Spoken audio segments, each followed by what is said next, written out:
Welcome to our channel. Today Bible verse in Tamil.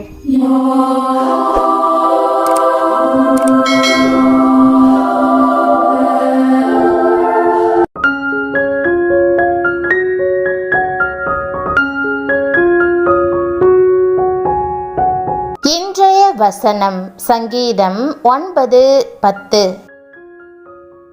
கிறிஸ்துவுக்குள் பிரியமானவர்களே, நம்முடைய ஆண்டவரும் இரட்சகருமான இயேசு கிறிஸ்துவின் வல்லமையுள்ள நாமத்தில் உங்களை வாழ்த்துகிறேன். கர்த்தாவே, உம்மை தேடுகிறவர்களை நீர் கைவிடுகிறதில்லை. ஆதலால் உமது நாமத்தை அறிந்தவர்கள் உம்மை நம்பியிருப்பார்கள் என்ற வசனத்தை இன்று நாம் தியானிப்போம். இன்று மனிதன் பல காரியங்களை தேடி அலைகிறான். மாணவர்கள் படிப்பை தேடுகிறார்கள், வளர்ந்தவர்கள் ஞானத்தை தேடுகிறார்கள், உலகத்தார் பணத்தையும் பொருளையும் தேடுகிறார்கள், அரசியல்வாதிகள் பதவியையும் புகழையும் தேடுகிறார்கள்.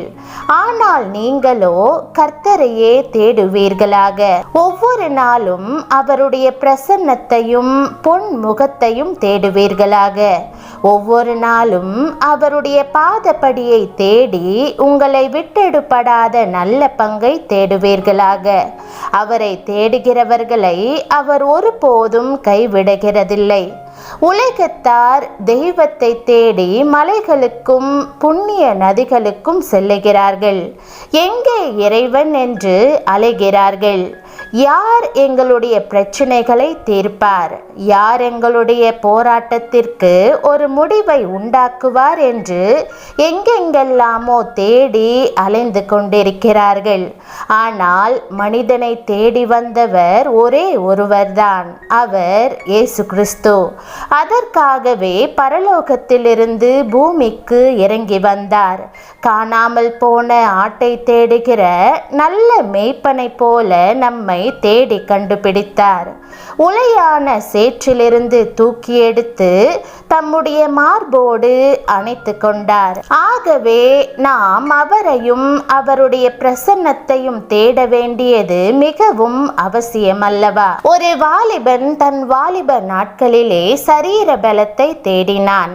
அதற்காக இரவு பகலாக உடற்பயிற்சி செய்தான். நரம்புகளையும் சதைகளையும் முறுக்கேற்றினான். பலவிதமான குத்து சண்டைகளை கற்று சிறந்த நடிகனாகிவிட்டான். அந்தோ பரிதாபம்! ஒரு நாள் ஒரு குட்டி நடிகை அவனை விருந்துக்கு அழைத்து உணவிலே விஷத்தை வைத்து விட்டாள். சில நிமிட நேரங்களுக்குள் எல்லாம் அவனுடைய சரீரம் வேரற்ற மரம் போல சுருண்டு விழுந்தது. செத்து மடிந்தான். இப்பொழுது அந்த சரீரம் நாரி புழுப்புழுத்து புழுக்களுக்கு இரையாக மாறியிருந்திருக்க கூடும். அவன் நாடி தேடின அவனுடைய சரீர பலன் எங்கே? கண் காண்பதெல்லாம் அழியும், காணாததல்லோ நிச்சயம் என்று பாடினார் ஒரு பக்தன். ஐஸ்வர்யவான்களின் ஐஸ்வர்யம் எங்கே? இளமையின் அழகு எங்கே? இவையெல்லாம் மாயையும் மனதுக்கு சஞ்சலமுமாய் இருக்கிறது. உலக மேன்மைகளை தேடுகிறவர்களின் நிலைமை இதுதான். இவை யாவும் தற்காலிகமானவை, அழிந்து போகக்கூடியவை. ஆனால் நீங்கள் கர்த்தரை தேடுவீர்களானால் என்றென்றைக்கும் அழியாத சீயோன் பர்வதத்தை போல இருப்பீர்கள்.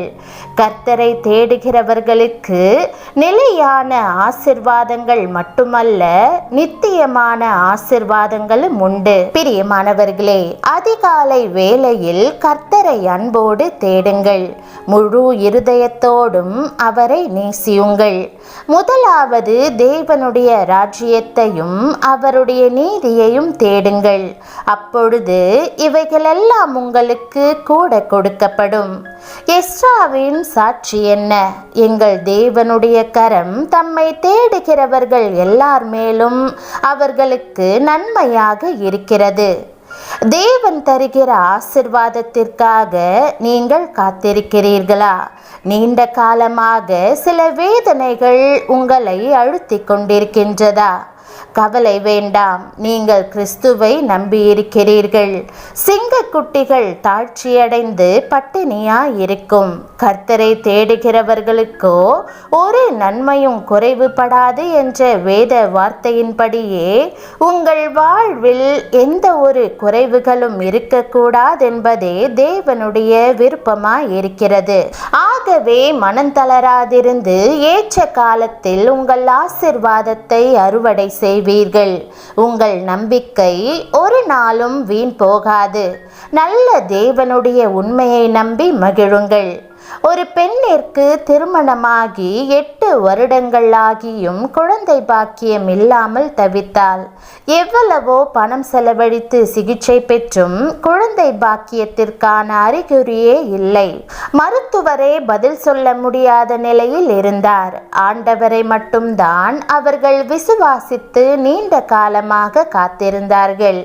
ஜெபித்துக் கொண்டே இருந்தார்கள். போதகர் ஒருவர், ஆண்டவர் உங்களுக்கு கண்டிப்பாக குழந்தை பாக்கியத்தை தருவார் என்று ஆறுதலான வார்த்தைகளை கூறி அவர்களுக்காக ஜெபித்து வந்தார். இருவரும் வேத வசனங்களை சொல்லி தினமும் அழுது ஜெபித்து வந்தார்கள். பல மருத்துவ சிகிச்சைகளுக்கு ஏராளம் பணம் செலவழித்தும் எந்த பிரயோஜனமுமின்றி நம்பிக்கை இழந்திருந்த நிலையில் மருந்து மாத்திரை எதுவும் எடுக்காத நேரத்தில் கர்த்தர் அவர்களை நினைத்தருளி கருத்தரிக்கும்படியாய் கிருபை செய்தார். கருத்தரித்த பின்பு பரிசோதனைக்காய் மருத்துவரிடம் சென்ற பொழுது, இந்த குழந்தை வேண்டாம், குழந்தை நன்றாய் பிறக்காது, குழந்தைக்கு ஏதாவது பலவீனம் இருக்கும் அல்லது தாய்க்கு ஏதாவது பிரச்சனை இருக்கும் என்று மனசோர்வு உண்டாகும்படி கூறினார்கள். அப்பொழுது இருவரும், ஆண்டவரே, இது உம்முடைய சித்தப்படி உருவான குழந்தை. நாங்கள் எந்த மனுஷனையோ மருந்து மாத்திரைகளையோ நம்பாமல் இருந்த நேரத்தில் நீர் கொடுத்திருக்கிற இந்த குழந்தையை நாங்கள் உமது கரத்திலிருந்து பெற்றிருக்கிறோம் என்ற நம்பிக்கையோடு கருத்தாய் ஜெபித்தார்கள். கர்த்தர் ஜெபத்தை கேட்டு மருத்துவ சேவையை ஜெபத்துடன் செய்கிற ஒரு சிறந்த மருத்துவரிடம் அவர்களை வழிநடத்தினார். அவர் மூலம் நல்ல சிகிச்சை பெற உதவி செய்தார். கர்த்தர் அவர்கள் மேல் நினைவாயிருந்து ஓர் அற்புதம் செய்தார். ஓர் அழகிய பெண் குழந்தையை பெற்றெடுக்க உதவி செய்தார். கர்த்தாவே, உம்மை தேடுகிறவர்களை நீர் கைவிடுகிறதில்லை என்ற வார்த்தை எவ்வளவு உண்மையானது! மேற்கண்ட தம்பதியின் ஜெபத்திற்கு பதிலளித்த தேவன் உங்களையும் நினைவில் வைத்திருக்கிறார். அவர் உங்களை ஒருபோதும் மறக்க மாட்டார். தேவன் கொடுத்த வாக்குறுதிகளை பற்றி கொண்டு ஜெபியுங்கள். உங்கள் பிரார்த்தனை நிறைவேறும். இன்றைக்கு நீங்கள் எதை இழந்திருந்தாலும் சர்வ வல்லமையுள்ள தேவன் தாமே உங்கள் குறைவுகள் யாவற்றையும் நிறைவாக்குவார். உங்கள் மன விருப்பங்கள் நிறைவேறும்படி அவரையே நோக்கி பாருங்கள். ஜெபம். கர்த்தராகிய இயேசுவே, உம்முடைய முகத்தை தேடுகிற என்னை நீர் ஒருபோதும் கைவிட மாட்டீர் என்று விசுவாசிக்கிறேன்.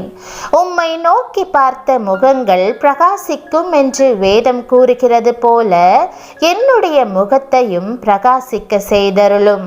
உமக்கு பிரியமில்லாத அனைத்தையும் என் வாழ்விலிருந்து நீக்கியருளும். நான் ஜெபித்திருக்கும் என் தேவைகளை நீர் சந்திப்பீர் என்று விசுவாசிக்கிறேன். நல்ல எண்ணங்களால் என் இருதயத்தை நிரப்பும்.